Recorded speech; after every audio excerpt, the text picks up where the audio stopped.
Hello YouTubers and Midori nuts, and welcome to my review and first look at the Pilot Capless, or Vanishing Point as it's called in the US. I bought this pen from Cult Pens. In fact, I got the pen last week, and the first pen that arrived had some marks on the barrel which I think were caused by the packaging, and they were really good at Cult Pens. I rang them up, spoke to them, got the pen sent back over the weekend. They processed it on the Monday, and I got a new pen this morning. So it really fast turnaround, no hassle service, so really good. So thank you very much, Cult Pens, for that. So I'm going to just unbox this pen. I've gone for the matte black version, and the box itself comes like this. Anyone that's seen other videos of the Vanishing Point matte black will have seen that, or the ones I've seen they come in a square box with the pen that looks like it's levitating in the middle of the box. It's quite a cool box, but that's obviously for when it was launched, or maybe even for the American market. In the UK, it just comes in this box. It's quite a nice box, really good quality box, and you can see the logo on there is actually Capless, and that's what this range of pens is called in the UK. So there's an outer sleeve, and then the inside, sort of the box inside, a clear perspex base with a solid black top, and it just pivots up. So when you open the box, you see the pen in the box. Sorry, it had some packaging there which I put in to stop it from scratching again, and it actually just rests in a cutout in a sort of a clear perspex area within the box. And if I just lift that up and show you underneath, so that comes out. There's a few bits inside underneath the bottom of the case. There's a black cartridge. There's a metal sleeve. Now I believe this fits over the cartridge, so when you've got a cartridge inside the pen, it allows you to use the clicker button with the pen. And you've got a warranty card and a information booklet, and that's what you get inside. Now, I won't be using the Pilot cartridge. I'm going to use the converter that comes with a pen to fill it with my own ink. The other thing I bought with the pen was some Iroshizuku ink. I hope I pronounced that correctly. I've never used this before, but again, having looked at quite a few videos recently on fountain pens, and especially the Vanishing Point, a lot of people are using this ink. It is quite expensive, a lot more than the Diamine or other brands I've used, but heard some great things about it. So I've gone for the Tsuki-yo colour, which is like a grey blue colour. I think it's moonlight blue or something like that translated, but I'll put a link to both the range of Capless pens that Cult Pens does, so you can see the whole range of colours, because there's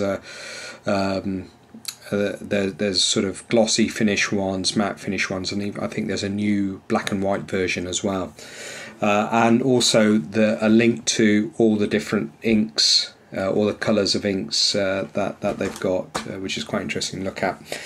So the pen, back to the pen itself, the matte black finish, pretty much the whole pen is matte black, apart from the barrel in the middle. I don't know if not the barrel, the seal between the barrel in the middle, this area here, which has got a slight gloss to it. Now it's pretty plain, it hasn't got anything else on it apart from at the join here it's got Pilot Japan, and even on the clip I can't see anything else, so it's a very sort of minimalistic sort of in terms of signage, design on the pen. I really like the sort of matte black finish on it. In fact, I've got a Fisher Space pen which is matte black, and it's one of those sort of coatings, this matte black coating that seems very hard wearing. It's not shiny. It's almost like a powdered finish. So really nice.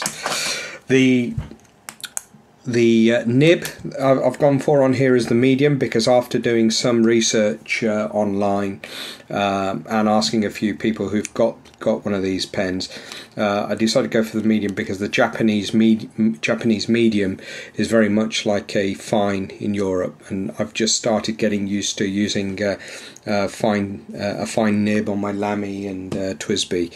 So really looking forward to trying this out. So before I fill it with ink and give it a test drive, I'll just open it up. So this section here unscrews, and the top section is obviously the push button section, and inside you've got the nib section, which is built in with a converter there, and you can just twist that to close it, drop that into the ink, and then when you rotate it, it'll suck the ink up.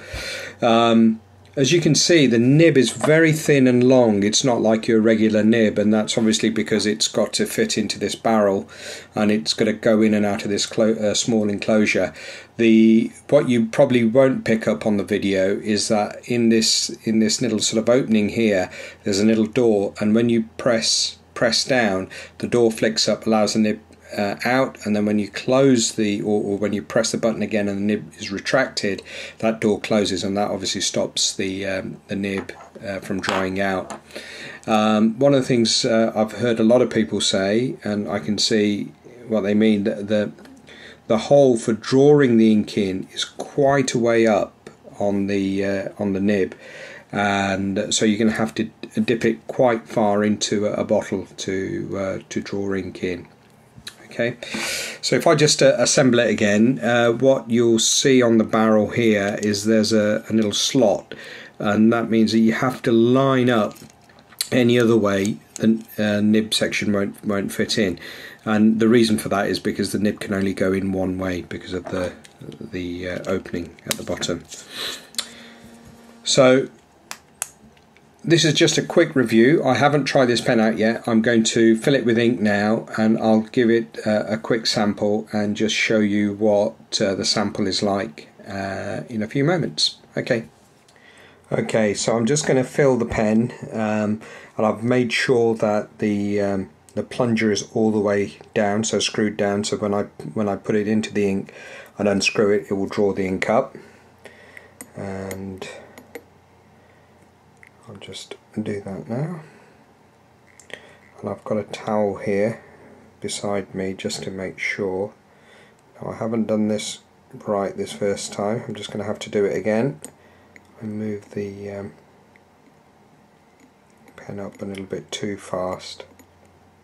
Okay, so this time I can see there's a little window at the top of the converter, and it's no longer clear. Right, so that's that filled. Hello, sorry about that, slight memory card problem, run out of space. So let's pick up from where we left. Just before I ran out of space on my memory card, I'd finished filling the pen. I've since put the ink or the nib section back into the pen and put it back together. But just to recap, you will have noticed that when I was trying to fill the pen, I'd misjudged how deep I had to keep the pen in the bottle to do the draw, and that was because of that intake hole being so high up on the pen. But that's not a problem. Once you know that that's how you've got to fill it, that's fine. That was the only thing really that I'd noted. The rest of it, the pen, really nice build quality. I've had a quick go at writing with it, and the nib is so smooth, and that Iroshizuku ink is just lovely. I've got a little sample here. You have to excuse my handwriting; it's not the best in the world, but really nice to write with. I'm really looking forward to using it with my Midori. Probably be using it in the regular size. I'll put it in the pen loop there, and I'll replace it from the Lamy that I've got with it at the moment. So first impressions, really lovely pen. I like the matte finish against some of the glossier finishes that are available. But I'll put a link down below, like I've said, that you can have a look at all the different versions available. and see if it's the pen for you. It's not the cheapest pen on the market, but if you've had a couple of fountain pens and you want to sort of go up market a little bit more, it's well worth looking at. Like I've said before, I'm not a fountain pen expert. You know, I'm not going to talk a lot about the nib and the flow and so on. I just rediscovering them, enjoying using them, and I'm looking forward to using this a little bit more. So if you like this video, want to see more, please don't forget to like, subscribe and comment down below, and I'll see you soon.